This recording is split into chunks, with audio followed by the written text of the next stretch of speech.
Hello friends, स्वागत है आपका हमारे यूट्यूब चैनल विद्या IAS पाथ में। तो जैसे कि सीबीएसई बोर्ड का साइंस का जो पेपर है क्लास 10th का, उसके बारे में जो हम इम्पोर्टेंट चैप्टर है, इम्पोर्टेंट चैप्टर्स के अंदर जो इम्पोर्टेंट क्वेश्चन है उनको डिस्कस करेंगे, ताकि जो बच्चे सीबीएसई बोर्ड में अभी तक तैयारी नहीं किए हैं वो भी इस वीडियो को देखकर आसानी से पास हो जाए।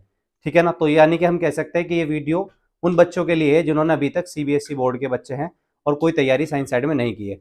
सबसे ज्यादा नंबर का जो चैप्टर है वो है लाइफ प्रोसेस है। लाइफ प्रोसेस, ये 2-3 चैप्टर ऐसे हैं आपके साइंस में कि आप इनसे पास हो जाओगे इन चैप्टर को पढ़ के। सबसे पहले बेसिक फॉर्मेट समझ लेते हैं कि लाइफ प्रोसेस का है क्या, लाइफ प्रोसेस होती क्या है।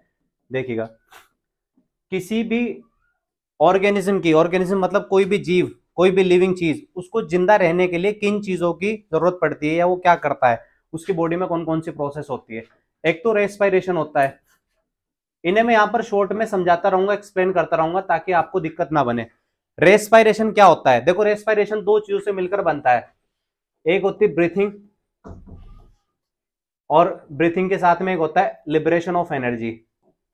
लिबरेशन ऑफ एनर्जी, इसमें आपकी शॉर्ट में डेफिनेशन भी बन जाएगी। मान लो वहां पर आ गया व्हाट इज रेस्पिरेशन आपके एग्जाम में, तो आप बता सकते हो कि respiration is a process which include to process, यानी कि एक ऐसी प्रोसेस है जिसमें खुद दो प्रोसेस है।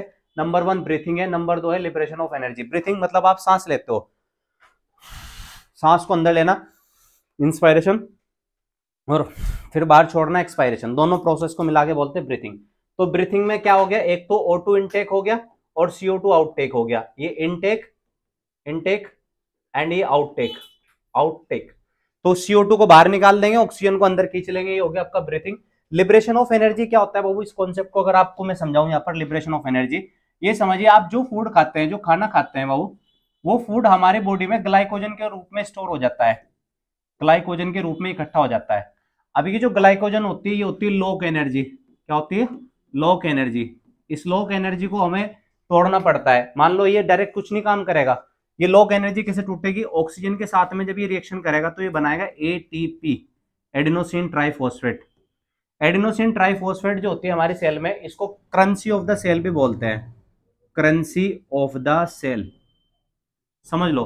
जैसे मान लो आपको यहाँ दुकान पे से किसी भी जगह से कोई सामान खरीदना, तो आपको पैसे देने पड़ेंगे तभी सामान मिलेगा, खाने का, पहनने का, किसी भी चीज का हो। इसी तरीके से हमारी बॉडी में, हमारी सेल को कोई भी काम करना, तो उसको ये चाहिए ATP, एडिनोसिन ट्राइफॉस्फेट। इसीलिए से कहते हैं करेंसी ऑफ द सेल, यानी कि सेल की करेंसी। सेल को कोई भी काम करना होगा ATP चाहिएगा।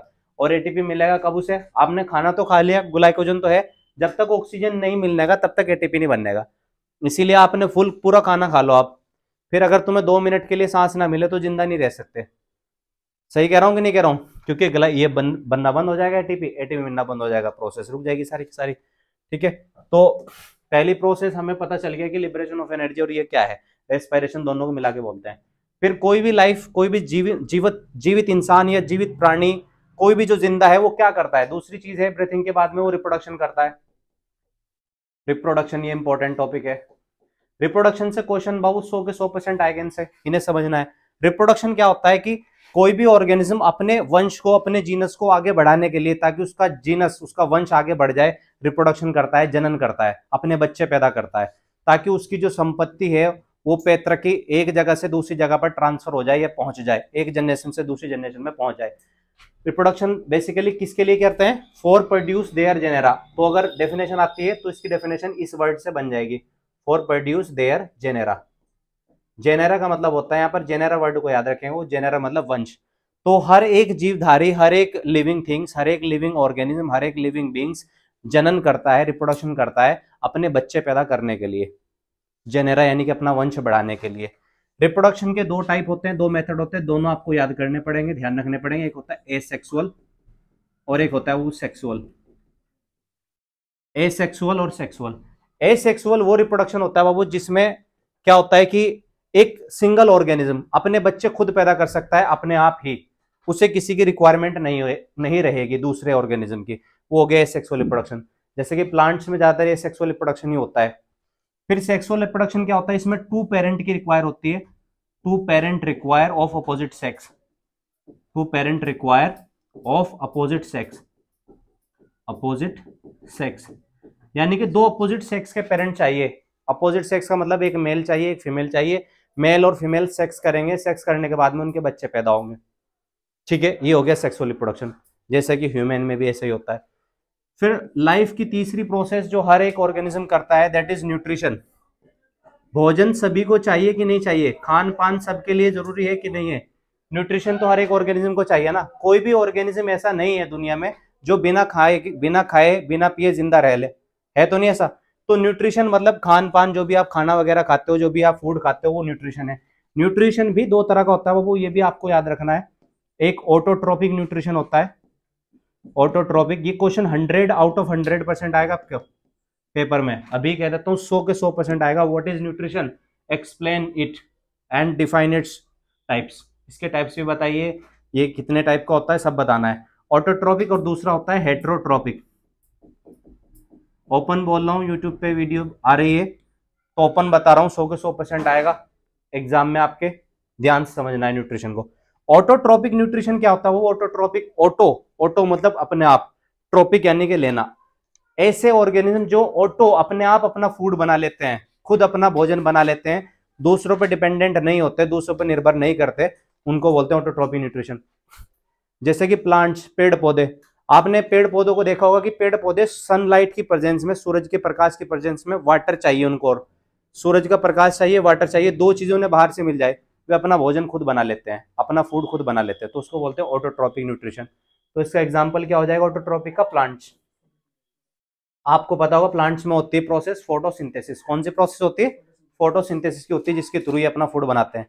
फिर हेट्रोट्रोपिक क्या है भाई, हेट्रोट्रोपिक में होता है कि जो ऑर्गेनिज्म दूसरों पे डिपेंडेंट होते हैं, दूसरों पे निर्भर करते हैं अपने भोजन के लिए। जैसे कि इंसान अपना भोजन खुद नहीं बना सकता, या तो इंसान शाकाहारी होगा, शाकाहारी हर्बीवोरस यानी कि घास फूस ये चीजें खा रहा होगा, सब्जियां खा रहा होगा, दालें खा रहा होगा, या फिर वो मांसाहारी होगा, कॉर्निवोरस होगा, तो वो मांस खा रहा होगा, मीट खा रहा होगा, फिश खा रहा होगा, या फिर इंसान दोनों हो सकता है, ओमनीवोरस सर्वाहारी जिसे बोलते हैं, वो घास फूस भी खा सकता है और मांस भी खा सकता है, दोनों खा सकता है। तो ये हेट्रोट्रोपिक हो जाएंगे जो दूसरे पर डिपेंड करेंगे। तो उसमें एक एग्जांपल क्या भी आ जाएगा, ह्यूमन का भी आ जाएगा, ह्यूमन।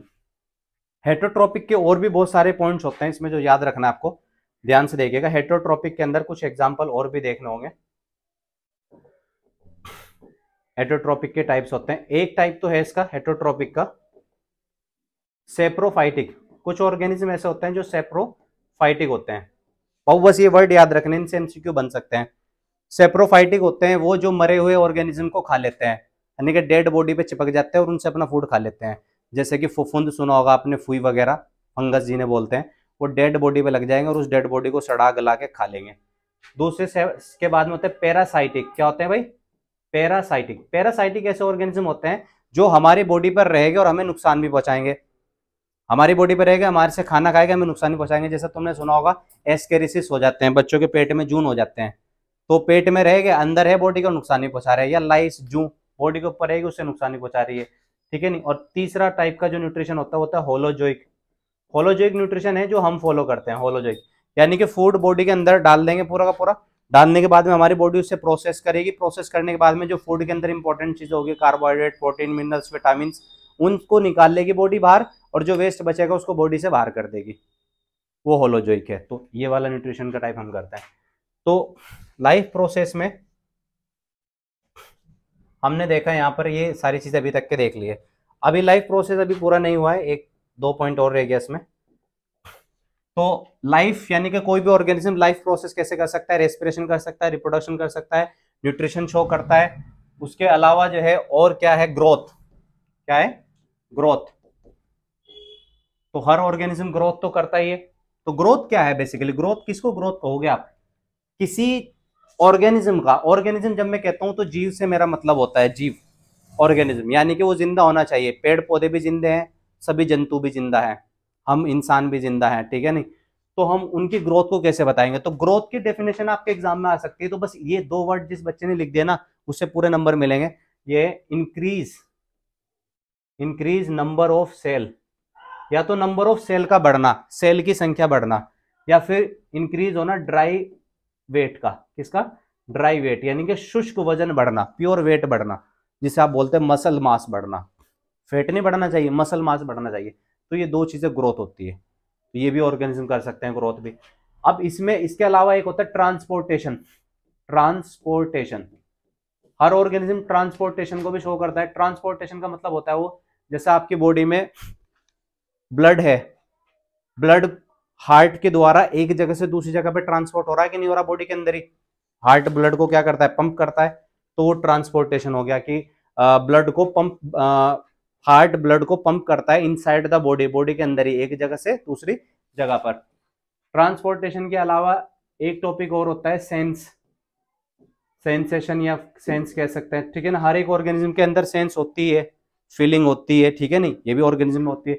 मूवमेंट कर सकते हैं वो, क्या कर सकते हैं, मूवमेंट। आप मूवमेंट कर सकते हो, नहीं कर सकते हो, हिल डुल सकते हो, सभी लिविंग ऑर्गेनिज्म हिल डुल सकते हैं, चल फिर सकते हैं, लोकोमोशन भी कर सकते हैं। तो ये है लाइफ प्रोसेस का मोटा मोटा सिस्टम के जो आपको पढ़ना था या समझना था, ठीक है। उसके बाद में अब हम इसके क्वेश्चन आंसर लेते हैं चैप्टर के, क्या लेते हैं, क्वेश्चन आंसर, ठीक है। इसको अब देख लीजिएगा अच्छे से, एक बार बना लीजिए, समझ लीजिए, एंड देन उसके बाद में अब हम चलते हैं इसके क्वेश्चन आंसर चैप्टर के। मेन जो है वो क्वेश्चन आंसर ही है। ये तो हमने ओवरव्यू ले लिया चैप्टर के बारे में, थोड़ा थोड़ा समझ लिया कि हाँ भाई ये है, ठीक है। अब इसमें क्वेश्चंस आपको समझने हैं। सबसे पहले यहाँ पर क्वेश्चन आया हुआ है,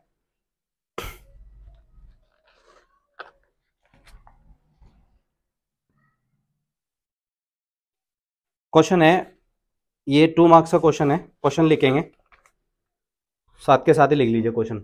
आवर बॉडी, क्वेश्चन लिखते रहिए साथ के साथ ही। Our body produce, most important question है, our body produce various waste, our body produce various waste products through different process, through different process, through different process, different process. List the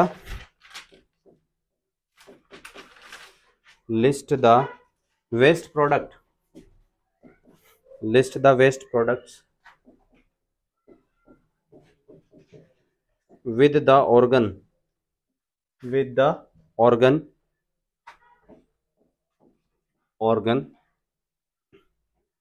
involved in their removal, in their removal. तो वही question एक बार समझेंगे फिर इसका answer देंगे। बहुत ही जबरदस्त important question ये है आपका। Our body produce various waste product, ये कह रहा हमारी बॉडी जो है ना प्रोड्यूस करती है बहुत सारे वेस्ट प्रोडक्ट को, बहुत सारे वेस्ट प्रोडक्ट बनाती है थ्रू डिफरेंट प्रोसेस, अलग अलग तरह की प्रोसेस के जरिए से। लिस्ट द वेस्ट प्रोडक्ट, आपको क्या करना है, लिस्ट करना है वेस्ट प्रोडक्ट को विद ऑर्गन, कौन सा उसमें ऑर्गन है इन्वॉल्व इस प्रोसेस में। तो देखो ध्यान से देखना, आप समझने के लिए आपको यहाँ पर बताना है बेसिकली वेस्ट प्रोडक्ट के बारे में पूछा। देखो हमारी जो किडनी होती है वे, इसमें यहाँ पर ऑर्गन इन्वॉल्व क्या है, आंसर में लिखेंगे ऑर्गन इन्वॉल्व, ऐसे करके बनाएंगे। स्मार्ट आंसर लिखने का तरीका होता है हेडिंग बना बना के उसका आंसर लिखें, organ involve in this reaction, in this process, या रिएक्शन कुछ भी कह लीजिए, इन दिस प्रोसेस कर लीजिए। इस प्रोसेस में यानी कि जब आप वेस्ट प्रोडक्ट को बाहर निकालते हैं अपनी बॉडी से, तो कौन सा ऑर्गन वो होता है, इन्वॉल्व होता है, तो वो है किडनी। क्या है भाई, किडनी। किडनी का डायग्राम छोटा सा बना लीजिए साइड में,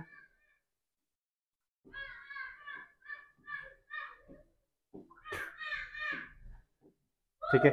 तो ये किडनी हो गई और ये हो गया इसका गाल ब्लैडर, ठीक है, urinary bladder, sorry this is urinary bladder, urinary bladder, TLADDER, urinary bladder हो गया। ये जो होता है this is urethra, ureter, sorry ureter, ureter, और ये किडनी है लेफ्ट एंड राइट। उसके बाद में देखो ये कह रहा था कौन सा वेस्ट प्रोडक्ट बनता है, कौन सा वेस्ट प्रोडक्ट बनता है, तो उस वेस्ट प्रोडक्ट का नाम भी बताना है आपको, कौन सा वेस्ट प्रोडक्ट इसमें बनता है वो भी बताना है। तो वेस्ट प्रोडक्ट, अगली हेडिंग क्या डाल देंगे इसमें, वेस्ट प्रोडक्ट, और उसका आंसर लिखेंगे। हमारी बॉडी में जो वेस्ट प्रोडक्ट बनता है ना, इंसान की बॉडी में मेन वेस्ट प्रोडक्ट जो बनता है वो बनता है यूरिया। क्या बनता है, यूरिया, आंसर में यूरिया। यूरिया का फॉर्मूला लिख देंगे तो एग्जामिनर गदगद हो जाएगा, NH2CO NH2, गदगद हो जाएगा, सोचेगा बच्चों को नॉलेज बहुत जबरदस्त है, यूरिया का फॉर्मूला लिख दिया इसने, NH2CO NH2 जो है ये वेस्ट प्रोडक्ट है। क्या है? वेस्ट प्रोडक्ट है जो हमारी बॉडी में बनता है। कोई प्रॉब्लम तो नहीं है? अब देखो यहाँ पर ध्यान समझेंगे, यूरिया के बाद में एक हो गया यूरिया, दूसरा है अमोनिया। क्या है भाई? अमोनिया अगला प्रोडक्ट। एक यूरिया बनता है, एक अमोनिया बनता है। ज्यादातर ये समझ लेना यूरिया और अमोनिया बनता है। जिन ऑर्गेनिज्म में यूरिया वेस्ट प्रोडक्ट बनता है उन्हें यूरियोटेलिक बोलते हैं, जिनमें अमोनिया वेस्ट प्रोडक्ट के रूप में बनता है उन्हें अमोनियोटेलिक बोलते हैं। ठीक है ना? एक यूरिया यूरियोटेलिक, एक अमोनिया अमोनियोटेलिक। बस ये इसका आंसर था बाबू, कंप्लीट हो गया है। यूरिया अमोनिया इतना लिख दीजिएगा, आपको नंबर पूरे मिल जाएंगे। ठीक है। आफ्टर दिस क्वेश्चन, इस क्वेश्चन के बाद में हम अगला क्वेश्चन देखेंगे। 5 नंबर का क्वेश्चन है भाई ये।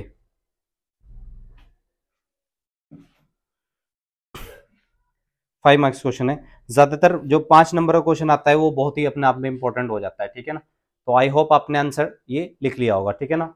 All you have note it, सभी ने नोट कर लिया ना? ठीक है, no problem. You will see the video and then, ठीक है ना, उसमें देख लेना वीडियो में अगर आंसर नहीं करा है। क्वेश्चन मेरे साथ के साथ लिखेंगे भाई। 5 मार्क्स का क्वेश्चन है, 5 मार्क्स का, 5 मार्क्स का क्वेश्चन है। Question number 1, in which form, most important question है, 5 नंबर का, बहुत जबरदस्त इंपॉर्टेंट क्वेश्चन है। लोग कंफर्म आपको एग्जाम में देखने को मिल सकता है। इन विच फॉर्म, मेरे साथ साथ नोट करेंगे, in which form are oxygen and CO2, oxygen and CO2 transported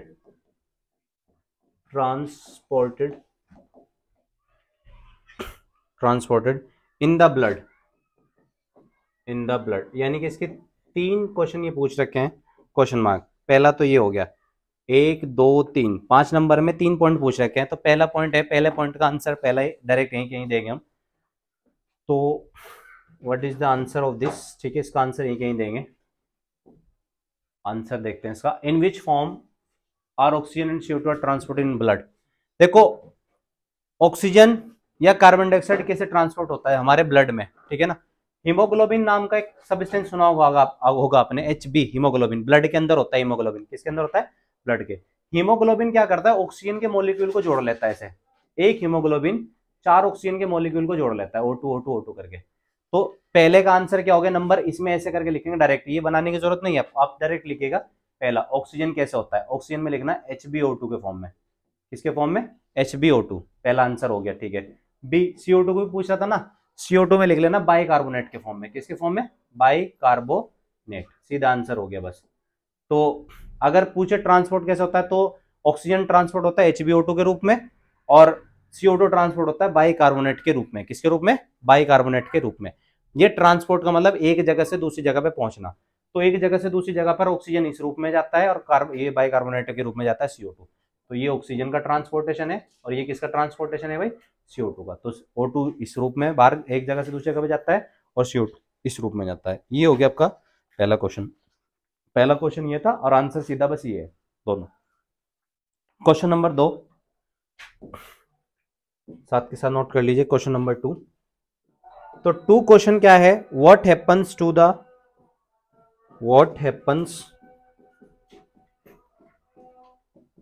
to the muscles of the diaphragm,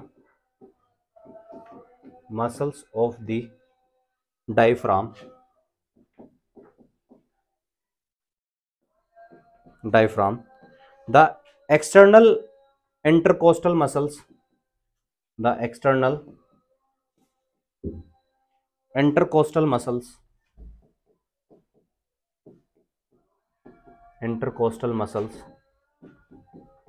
external intercostal muscles and the position of diaphragm,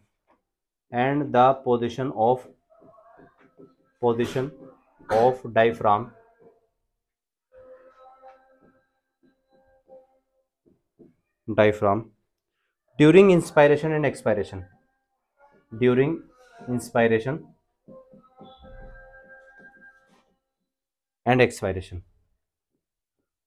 ये 2 नंबर का हो गया, 1 नंबर का, ये 2 नंबर का हो गया question. During inspiration and expiration complete. Question को समझेंगे एक बार। क्वेश्चन समझना जो है हमारा मेन टारगेट होना चाहिए, should be our main target.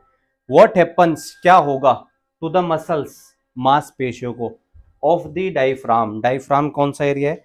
ये जो हमारे लंग्स है ना, फेफड़े, और लंग्स के नीचे यहाँ पर जहाँ रिब्स खत्म होती है यहाँ पर डायफ्राम होता है। रिब्स जहाँ पर खत्म हो रही है ना लंग्स की, वहां पर क्या होता है? डायफ्राम होता है। ये डायफ्राम है।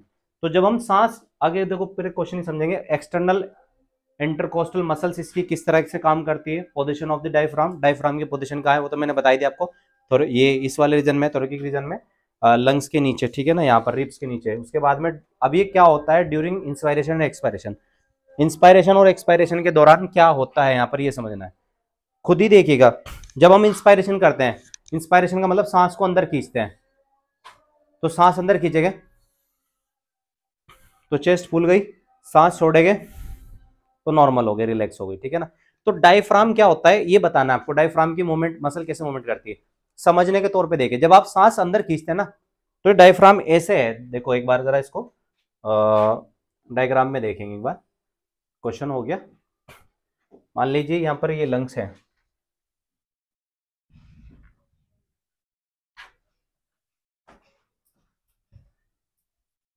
ठीक है,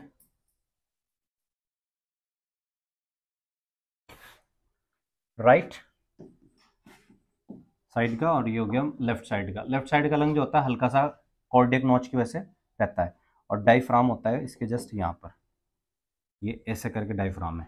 अब जैसे मान लो आपने सांस ली, ये हल्का सा देखो ऐसे कर्व में है, ठीक है ना, यहाँ से ऐसे अंदर की ओर दबा हुआ सा है ऐसे। अब जैसे ही आप सांस लोगे तो यहाँ पर O2 ऑक्सीजन गैस आएगी, दोनों लंग्स में O2 आएगी, ऑक्सीजन। ऑक्सीजन आने के बाद में गुब्बारे की तरह होते हैं हमारे बैलून, तो फूल लेंगे। जैसे ही फूल लेंगे बैलून, तो इस पे प्रेशर लगाएंगे ना नीचे डायफ्राम पे, डायफ्राम इसके जस्ट नीचे, जैसे इससे प्रेशर लगाएंगे तो डायफ्राम जो है ये क्या है, डायफ्राम, RAGM, ये डायफ्राम हो जाएगा फ्लैट। क्या हो जाएगा ये? फ्लैट। जब तुम सांस लोगे अंदर, यानी कि इंस्पायरेशन करोगे, तो इंस्पायरेशन में सांस अंदर खींचते हुए हो जाएगा फ्लैट, यानी कि सीधा हो जाएगा बिल्कुल, ये पोजीशन आ जाएगी इसकी, ये सीधा हो जाएगा।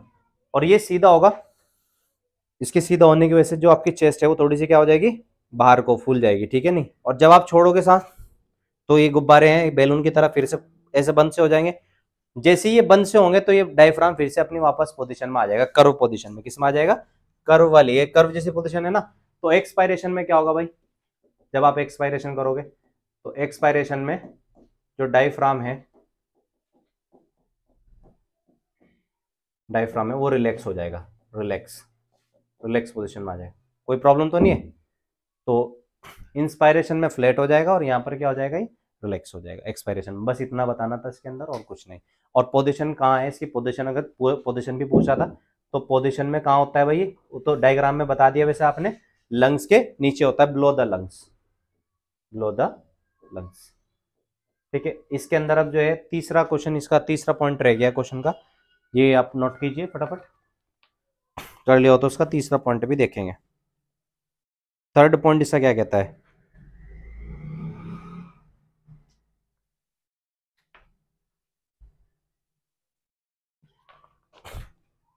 थर्ड पॉइंट जो इसका कह रहा है भाई, थर्ड क्वेश्चन जो इसका है वो भी देखते हैं।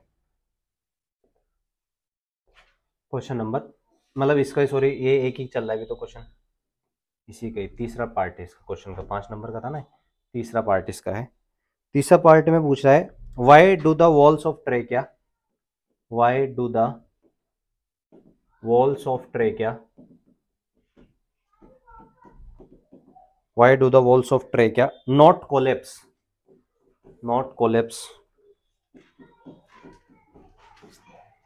collapse even when there is less in air, even when there is less air।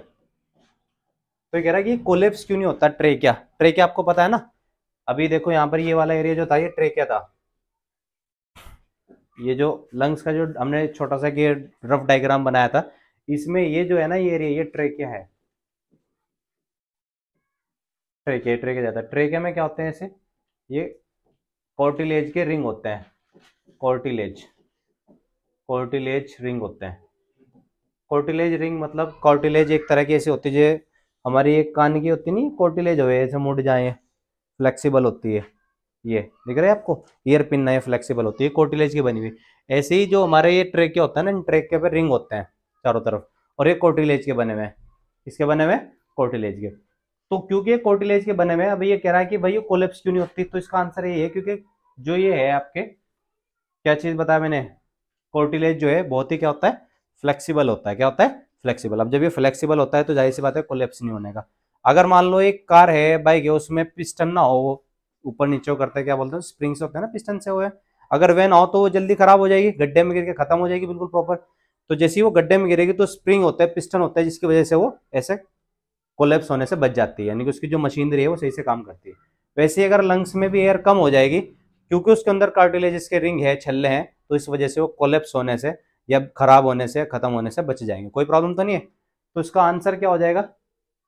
Because the trachea has cartilaginous rings and it is flexible ये बहुत ही ज्यादा क्या होते हैं भाई? फ्लेक्सिबल होते हैं। It is flexible, so that is Y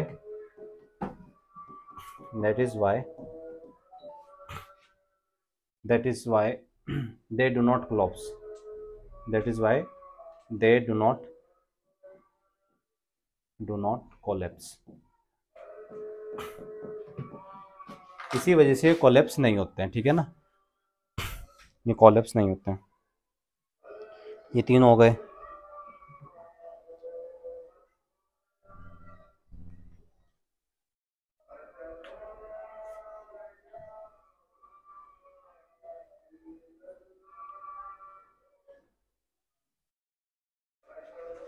अब हमें अगला क्वेश्चन जो देखना है, केस बेस्ड स्टडी टाइप का क्वेश्चन है, बहुत ही इंपॉर्टेंट क्वेश्चन है।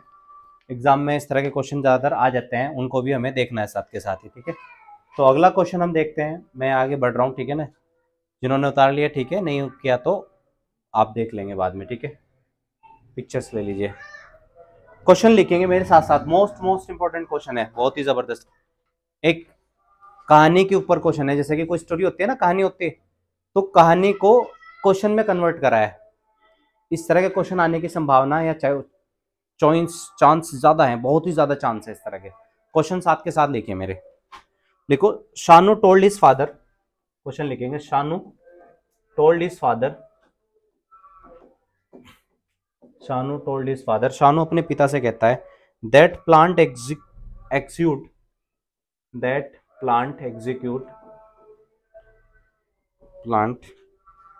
exude out a lot of water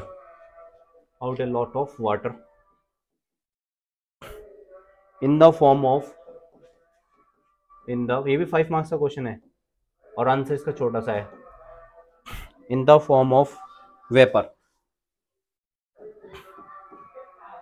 through leaves.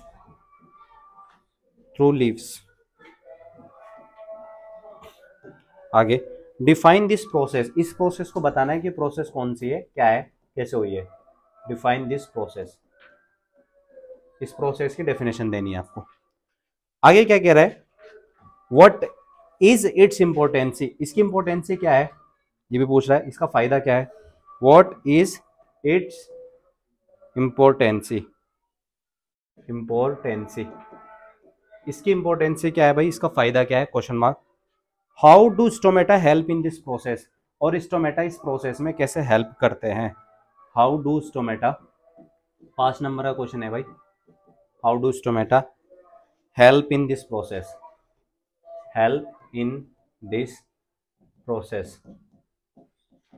ये हो गया क्वेश्चन मार्क। लाइफ प्रोसेस वाले चैप्टर से सुपर्ब मोस्ट इंपॉर्टेंट क्वेश्चन है आपका। आंसर को हम देखेंगे, एक बार एनालाइज करते हैं आंसर। सबसे पहले इसको क्वेश्चन को समझेंगे। क्वेश्चन समझने के लिए अब क्वेश्चन को दोबारा पढ़ते हैं, दोबारा देखते हैं। ये कह रहा है शानू अपने पिता से कहता है, told his father that plant से बहुत सारा पानी बाहर निकलता है, in the form of water vapour.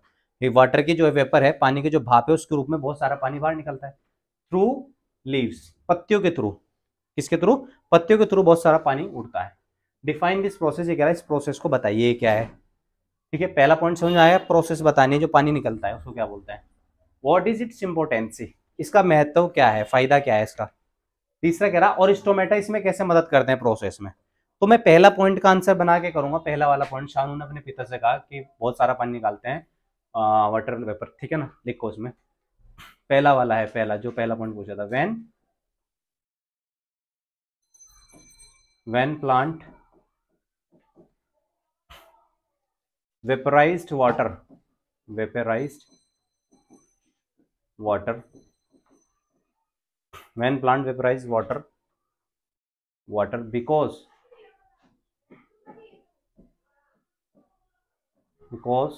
they excess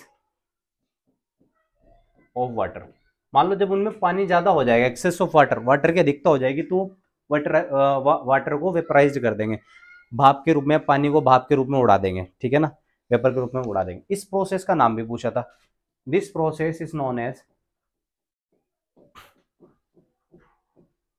as most important, अलग से क्वेश्चन भी पूछ सकता है।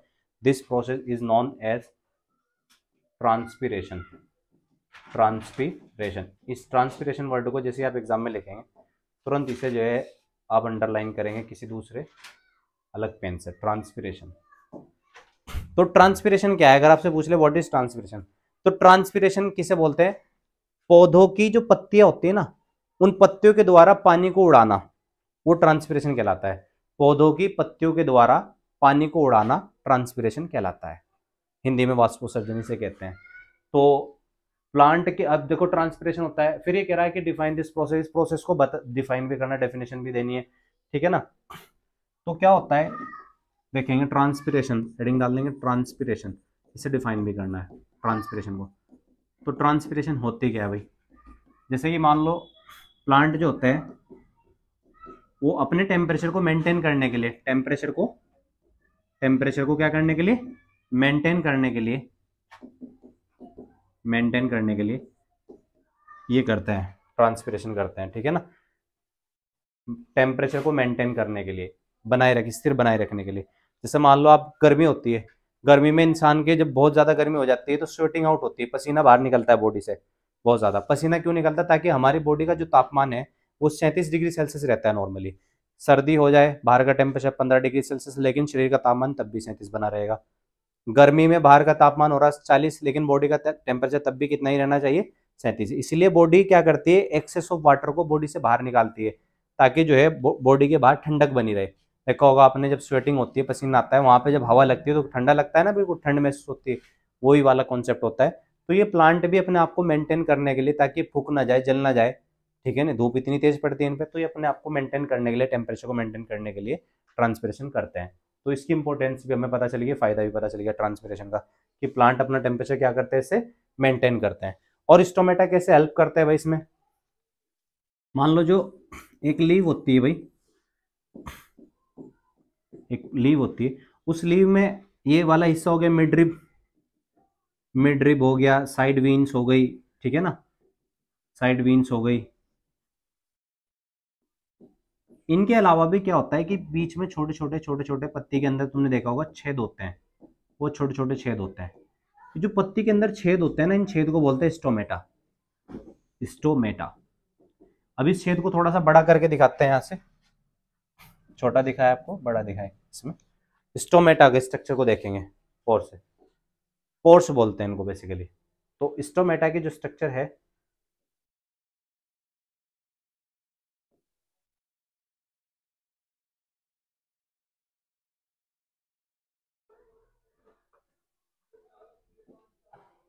इनको बोलते हैं, जो इसके आसपास होती है गार्ड सेल्स, ये होते हैं गार्ड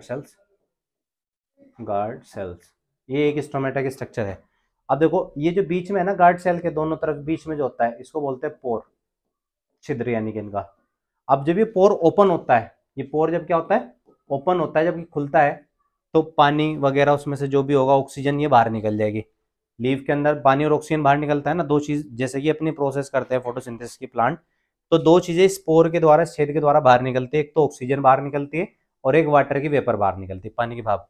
तो ये इसमें हेल्प करता है, ठीक है नहीं, पानी को बाहर निकलने में। ये पूछा था ना स्टोमेटा क्या हेल्प करता है, तो स्टोमेटा हेल्प करता है भाई, इसमें लिख लेना, stomata help to remove water and O2, water and O2, एक तो पानी को और एक O2 को बाहर निकलने में, ठीक है नहीं, इसमें हेल्प करता है, मदद करता है। तो ये पूरा का पूरा 5 नंबर का आंसर था आपका, यहाँ से लगा के यहाँ तक। इसमें 2 डायग्राम भी बनाने पड़ेंगे आपको, एक इसका स्टोमेटा का, एक लीव का, ट्रांसपिरेशन के प्रोसेस, ठीक है नहीं, इसकी डेफिनेशन, और फिर स्टोमेटा क्या मदद कर रहा है। ये चैप्टर हुआ कंप्लीट लाइफ प्रोसेस वाला। अगला चैप्टर जो है that is also very very very important, ये भी हम करते हैं अभी। हाउ डू ऑर्गेनिज्म रिप्रोड्यूस, कि ऑर्गेनिज्म कैसे रिप्रोड्यूस करते हैं, हाउ डू ऑर्गेनिज्म रिप्रोड्यूस। आगे बढ़ सकते हैं, जिन्होंने नहीं किया एक पिक्चर ले लें, फोटो ले लें, या फिर वीडियो आपके सामने चलेगी, ठीक है नहीं, यूट्यूब पे आ जाएगी, वीडियो अपलोड हो जाएगी, उसमें भी आप जो है इसको देख सकते हैं एज इट इज, ठीक है। अगला जो हमारा चैप्टर है भैया वो क्या है, how do organism reproduce, how do organism reproduce.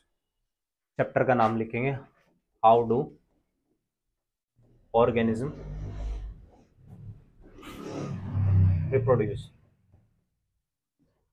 पहले इसका थोड़ा सा बेसिक समझेंगे, फिर इसमें आगे बढ़ेंगे चैप्टर में। रिप्रोडक्शन क्या है भाई, रिप्रोडक्शन, देखो ये वर्ड आया ना पर रिप्रोडक्शन, रिप्रोडक्शन क्या है, कोई भी जो ऑर्गेनिज्म होता है, जीव होता है कोई भी ऑर्गेनिज्म, उस ऑर्गेनिज्म को, मेरे साथ साथ नोट कीजिए, उस ऑर्गेनिज्म को अपने जेनेरा को, अपने जीनस को मेंटेन करने के लिए, क्या करने के लिए, मेंटेन करने के लिए रिप्रोडक्शन करना पड़ता है, रिप्रोडक्शन करना पड़ता है। तो रिप्रोडक्शन कोई भी ऑर्गेनिज्म, कोई भी जीव इसलिए करता है ताकि वो अपने वंश को, अपने जीनस को मेंटेन कर सके, बनाए रख सके, ठीक है नहीं, पैतृक संपत्ति जो है उसके, मतलब उसकी संपत्ति उसके बच्चों पे, उनकी उसके बच्चों पे, इस तरीके से संपत्ति जाती रहे, ये रिप्रोडक्शन करता है। फिर टाइप्स ऑफ रिप्रोडक्शन था, टाइप्स ऑफ रिप्रोडक्शन ये मैंने अभी आपको बताया भी था, टाइप्स ऑफ रिप्रोडक्शन, रिप्रोडक्शन तो 2 तरह के होते थे, एक सेक्सुअल रिप्रोडक्शन होता है, एक एसेक्सुअल होता है, एसेक्सुअल, और एक क्या होता था, दूसरा सेक्सुअल होता था। एसेक्सुअल रिप्रोडक्शन में कई तरह के टाइप होते हैं, उन्हें सबसे जरूरी है देखना कि एसेक्सुअल रिप्रोडक्शन में कौन कौन से टाइप होते हैं, कैसे होते हैं।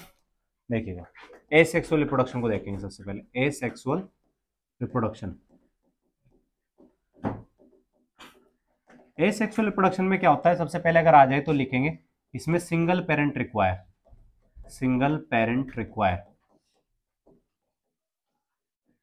इसमें एक ही पेरेंट चाहिए रिप्रोडक्शन के लिए, ओनली वन, एक पेरेंट ओनली रिप्रोडक्शन के लिए चाहिए, सिंगल पेरेंट रिक्वायर।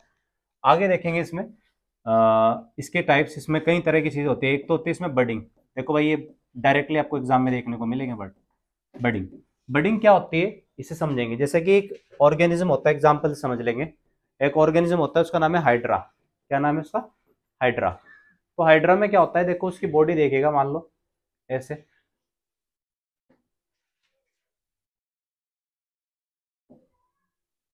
स्पाइक्स निकले रहते हैं और उसके शरीर पे ऐसे कुछ बाहर को बड़ बन जाता है, यहाँ से इसका होल्ड फास्ट है। तो ये होल्ड फास्ट होता है उसका शुरू में नीचे, होल्ड फास्ट, होल्ड फास्ट वो एरिया होता है जिससे वो चिपक जाता है किसी से, और ये शरीर में उसके एक एक्स्ट्रा ग्रोथ हो जाती है, उसे बोलते हैं बड, और ये होते हैं इसके स्पाइक्स, कांटे समझ लीजिए, जिससे अपने शिकार को की बॉडी में इसको इंजेक्ट करता है और फिर शिकार पैरालाइज हो जाता है। पैरालाइज मतलब एक तरीके से ये समझ लीजिएगा अपंग हो जाता है, उस टाइम पे हिल डुल नहीं पाता, फिर उसे आराम से खा लेता है, बिल्कुल आराम से। फिर जब वो हिलेगा ही नहीं तो वो जबरदस्ती नहीं करना, जबरदस्ती नहीं करना, ये प्यार से खाएगा उसको। तो ये क्या होता है, बड वाली, बडिंग वाली क्या प्रोसेस है, जो बड है ना, ये बड, ये कुछ समय बाद फेवरेबल कंडीशन में आके ये यहाँ से टूट के अलग हो जाएगा, कुछ समय बाद में ये बड यहाँ से टूट के क्या हो जाएगा, अलग हो जाएगा। अलग होने के बाद में ये बड एक न्यू ऑर्गेनिज्म बना लेगा, क्या बना देगा, न्यू ऑर्गेनिज्म। जब ये बड एक न्यू ऑर्गेनिज्म बना देगा भैया, तो उस प्रोसेस को बोल देंगे बडिंग, कि भाई शरीर के किसी एक हिस्से ने एक्स्ट्रा ग्रोथ करके एक नया ऑर्गेनिज्म बना दिया, एक नया जीव बना दिया, that is called budding. Number 2 जो है इसमें बाइनरी फिजन है, इसी के अंदर ये भी वर्ड आपको देखने को मिलेगा एग्जाम में, बाइनरी फिजन। देखिएगा बाइनरी फिजन क्या होता है, बाइनरी फिजन का एग्जांपल होता है, बाइनरी फिजन में जो एग्जांपल है वो है अमीबा। अमीबा, अमीबा की कोई फिक्स शेप नहीं होती, आपको पता है, कैसे भी स्ट्रक्चर बना लीजिए, कैसे भी रख दीजिए, बस मिलनी चाहिए। एक न्यूक्लियस होता है इसमें, बीच में ये न्यूक्लियस होता है इसका, न्यूक्लियस, और ये जो होते हैं उसके पैर से दिखाई देते हैं, इन्हें बोलते हैं स्यूडोपोडिया। स्यूडोपोडिया, स्यूडोपोडिया मतलब इसकी जो स्ट्रक्चर है ना, वो झूठे पैर की तरह काम करने लगती है। इसको जिस साइड में चलना होगा ना, उस साइड को अपने स्ट्रक्चर को घुमा देगा, तो वो बन जाएंगे उसके पैर से, स्यूडोपोडिया यानी कि झूठे पैर। तो ये क्या होगा, इसका न्यूक्लियस धीरे धीरे डिवाइड होना शुरू हो जाएगा। ऐसे मान लीजिए, ऐसे खींचना शुरू हो जाएगा दो अपोजिट पोल पे। जब दो अपोजिट पोल पे खींचेगा, बाद में क्या होगा कि ये बिल्कुल एक इधर को चला जाएगा, टूट के एक इधर चला जाएगा, और बीच में बन जाएगी इनकी एक सेल प्लेट। क्या बन जाएगी? Cell plate. जैसे ये सेल प्लेट का क्रिएशन हो जाएगा, सेल प्लेट बन जाएगी। सेल प्लेट बनने के बाद में ये वाला हिस्सा एक अलग अमीबा बना लेगा, और ये वाला हिस्सा एक अलग अमीबा बना लेगा। तो यहाँ पे एक से कितना बन गया है? दो बन गए। जब एक से दो बन जाएंगे तो उसे बोल देंगे क्या? Binary fission. कोई समस्या तो नहीं। तो बडिंग और बाइनरी फिजन दोनों इसमें सेक्सुअल रिप्रोडक्शन में आपसे पूछा जाएगा 100%।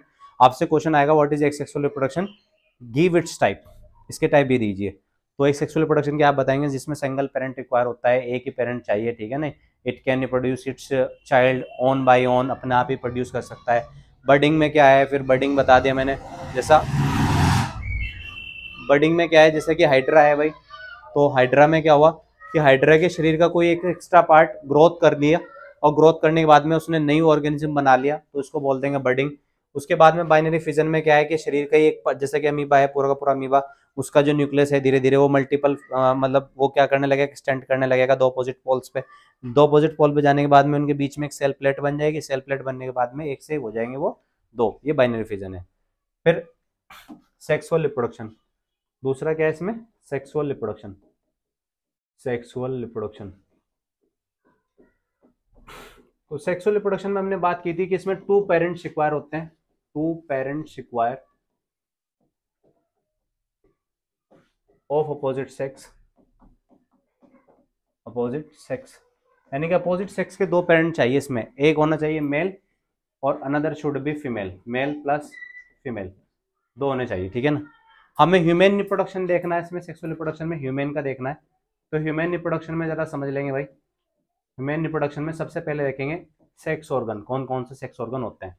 तो ह्यूमन रिप्रोडक्शन में तो सबसे पहले देखेंगे male sex organ. Male sex organ कौन कौन से हैं? और एक देखेंगे female sex organ. Male sex organ एक कौन से देखेंगे? फीमेल के क्या क्या सेक्स ऑर्गन है? सेक्स ऑर्गन, मेल में सेक्स ऑर्गन में दो तरह के ऑर्गन होते हैं, इसे भी समझ लेंगे, ये भी दो तरह के होते हैं। एक होते हैं मेन, मुख्य ऑर्गन जो है, और एक होते हैं एक्सेसरी, एक्सेसरी यानी कि हेल्पर।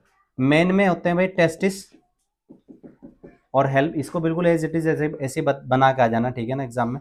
और एक्सेसरी में है कई सारे नंबर। एक तो होता है जैसे कि पेनिस, जिसे आप मुख्य ऑर्गन मानते हो, वो मुख्य नहीं है, वो एक्सेसरी है, हेल्पर है, हेल्प करता है सिर्फ। और यूरेथ्रा हो गया, यूरेथ्रा हो गया, ठीक है ना। और ग्लैंड्स हो गई कई सारी, ठीक है ना, ग्लैंड्स, अंदर इस तरह की कई सारी ग्लैंड्स होती है, वो भी एक्सेसरी में आ जाती है। मेल हो गए। फिर फीमेल के भी दो हो जाएंगे, एक मेन हो जाएंगे मुख्य, और एक हो जाएंगे हेल्पर, जो हेल्प करते हैं उनमें सेक्स करने में। तो मेन है इसके अंदर भी फीमेल में, जो आप समझते हैं वो नहीं है। ओवेरी, क्या है? ओवेरीज, ओवेरीज, ओवेरीज से बनता है ओवम, अंडाणु, अंडा अंडाणु इस तरीके से बोल देते हैं। टेस्टिस से प्रोड्यूस होते हैं स्पर्म, ये तो पता ही होगा खैर आपको बात। टेस्टिस में क्या बनता है? स्पर्म बनता है, ठीक है। और ओवेरीज से बनता है ओवम। हेल्पर है इसके अंदर। फिर इसमें हेल्पर में कौन कौन से हो जाएंगे? सहायक जो मददगार है, जैसे कि एक तो हो जाएगा यूट्रस, जिसे गर्भाशय भी बोल देते हैं। यूट्रस हो गया, वेजाइना हो गया, ठीक है ना, uterus, vagina, fallopian tube, fallopian tube, ये है, ठीक है ना, इस तरह से। तो ये इनके male and female sex organ हो गए, ठीक है। फिर इसके आगे क्वेश्चन कर लेते हैं भाई। अब देख लेते हैं इसके क्वेश्चंस को।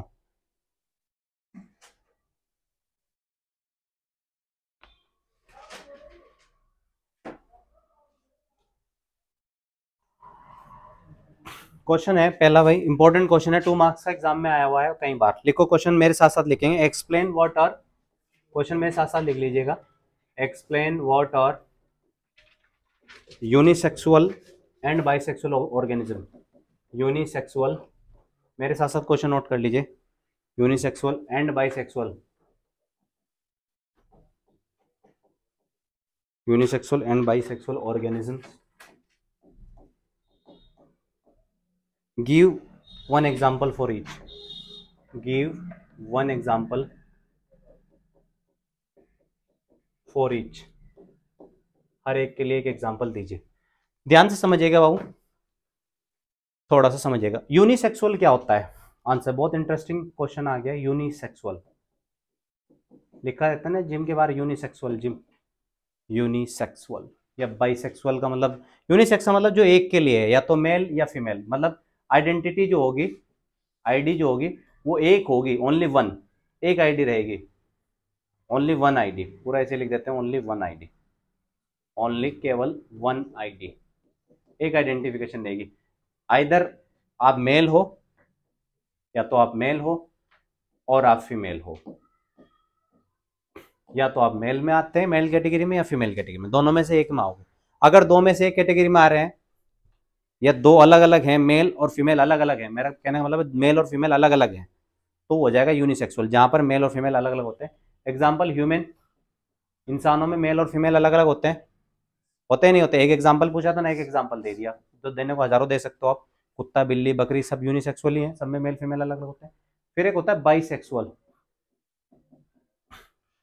बाइसेक्सुअल, बाइसेक्सुअल मतलब जिसमें दोनों हो जाए, male and female both, male and female both हो जाए, जिसमें मेल एंड फीमेल बोथ, यानी कि जिसमें दोनों करेक्टर मिल जाए, मेल के भी और फीमेल के भी, male and female both character, both character,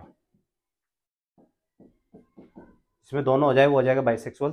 और इसका एग्जाम्पल हो जाएगा केंचुआ, सुना है ना हमने, गिंडलुआ केंचुआ बोल देते हैं, अर्थवॉर्म नाम है उसका, अर्थवॉर्म, अर्थवॉर्म बाइसेक्सुअल हो गया, तो एग्जाम्पल इसका दे दिया, ठीक है। तो ये क्वेश्चन हुआ पूरा हमारा। अर्थवॉर्म में male sex organ, female sex organ दोनों होते हैं, तो वो बाइसेक्सुअल हो गया, ठीक है। आफ्टर दैट उसके बाद में अगला जो क्वेश्चन है आपका,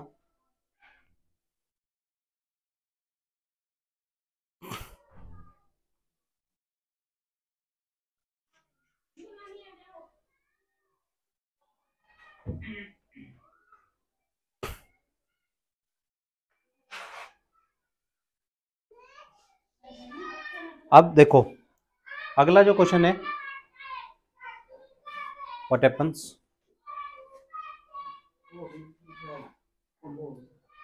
क्या हुआ, जस्ट अ मिनट,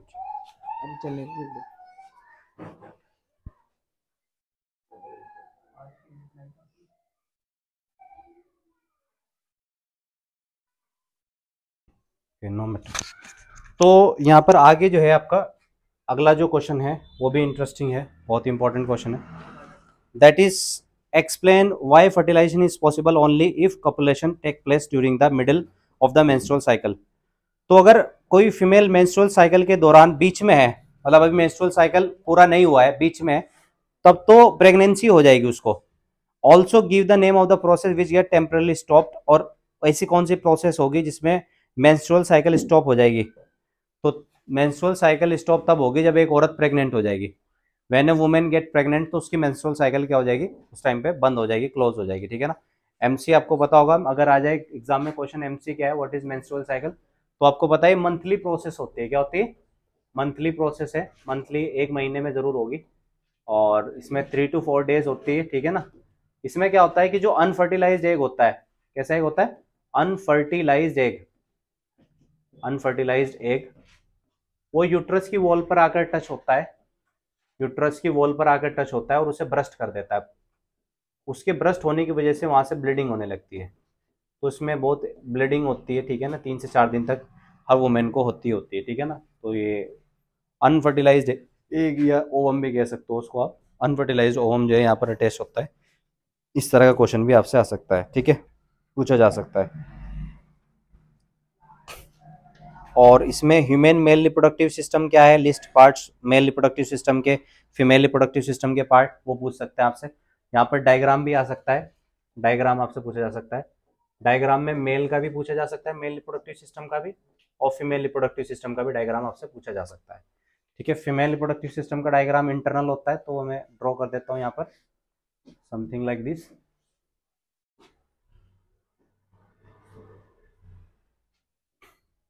तो ये हो गया यूट्रस, वेजाइना, ओवेरी, ओवरीज बोल देंगे, फेलोपियन ट्यूब, फेलोपियन ट्यूब, ये ध्यान रखना है।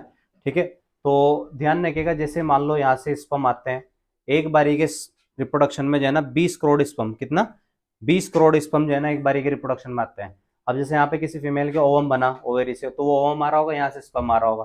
स्पर्म यहाँ पे आने के बाद में जब ओवम प्लस स्पर्म मिलेगा, ओवम प्लस स्पर्म दोनों एक साथ मिल जाएंगे, तो उनके मिलने से बन जाएगा जाइगोट। क्या बन जाएगा? जाइगोट। 2 सेल का होगा ये, कितने सेल का होगा? 2 सेल का। फिर ये जाइगोट धीरे धीरे यहाँ से चल के यहाँ पर आ जाएगा, आने के बाद में यहाँ पर ये हो जाएगा लगभग 32 सेल्स का। कितने सेल का हो जाएगा? 32 सेल का। और फिर ये यहाँ से अटैच हो जाएगा। इस प्रोसेस को बोलते हैं इम्प्लांटेशन। जब ये यहाँ से यहाँ तक आया ना, इस प्रोसेस को क्या बोल देंगे? इम्प्लांटेशन। तो ये एग्जाम में आपसे पूछ सकते हैं इम्प्लांटेशन क्या है, व्हाट इज इम्प्लांटेशन। तो इम्प्लांटेशन बेसिकली क्या है कि जाइगोट का कहाँ से, इससे फेलोपियन ट्यूब से निकलकर कहाँ तक आना? यूट्रस तक आना, और आगे फिर ये इससे जुड़ जाएगा, कनेक्ट कर जाएगा। ठीक है नहीं, और कनेक्ट करने के बाद में धीरे धीरे माँ और बच्चे के बीच में जो एक स्ट्रक्चर बनेगी, प्लेसेंटा।